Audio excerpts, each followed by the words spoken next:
kata begitu kukuh kuat sungguh dalam Quran, dalam surah Al-Kahfi, panggil manusia ni berjumpa dengan Allah Ta'ala. Andai kata Allah Ta'ala tu tak boleh pergi berjumpa dengan dia, Allah Ta'ala tu gaib ke, hilang ke, tak berjirim ke? Tapi sebut dalam Quran tak berjirim, tak berjisim, tak berbagai, tak berkifiat, mana no objection, objektif dia tu tak ada, bagai-bagai macam mana nak sentuh dia, nak pegang macam mana, nak pergi jumpa dia macam mana. Tapi di sini dalam surah Al-Kahfi Allah Ta'ala panggil jumpa dengan dia.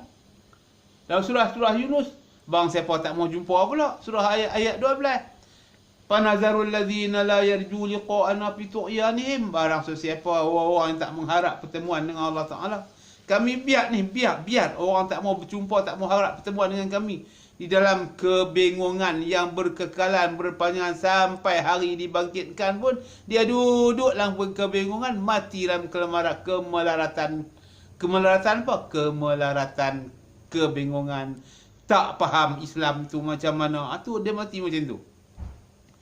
Jadi lagi satu pula Allah Ta'ala seru panggil jumpa dengan Allah Ta'ala, faman kana yarju liqa'a rabbih falyamal amalan salihan wa la yusyrik bi'ibadati rabbih ahada.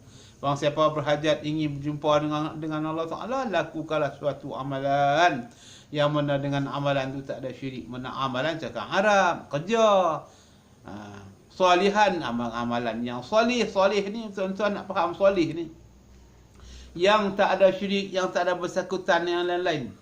Itu amalan soleh. Kerja yang tak ada berkaitan, kerja yang tak ada penyekutuan dengan yang lain, itu amalan soleh. Jadi macam mana amalan soleh ni? Mayang. Adakah mayang soleh tu boleh semayang tak henti ke? Puasa tak buka-buka dah ke? Bagi sekota bagi habis ke? Ataupun tak keluar masjid ke? Ataupun sebut nama-nama Allah Ta'ala tak berhenti-berhenti ke? Itu ke soleh? Ataupun soal tawaf tak berhenti-berhenti duduk di Mekah ke?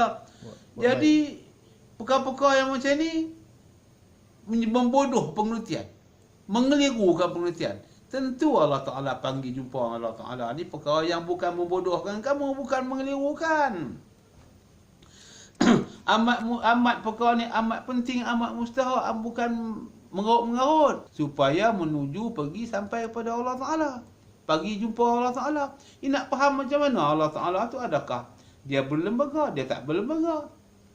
Kalau tak kenal, tak tahu, tak makrifat, macam mana nak pergi jumpa Allah Ta'ala?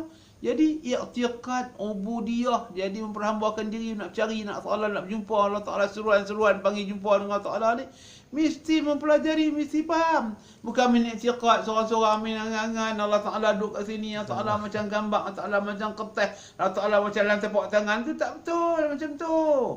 Mesti perkara ni reality. Allah Ta'ala bukan benda yang tersembunyi-sembunyi, tersorok-sorok. Reality sungguh, jelas sungguh, zahir sungguh. Kalau Allah Ta'ala tak reality, buat apa disebut wujud? Jadi seruan-seruan Allah Ta'ala panggil berjumpa Allah Ta'ala ni, bukan Allah Ta'ala tersorok, tersembunyi. Nampak tu macam kekeliruan. Bila kita hujah-hujah, bawa hujah, nampak keliru tuan-tuan. Allah Ta'ala pergi jumpa dia, suruh jumpa dia, macam tu ke Allah Ta'ala? Macam tu.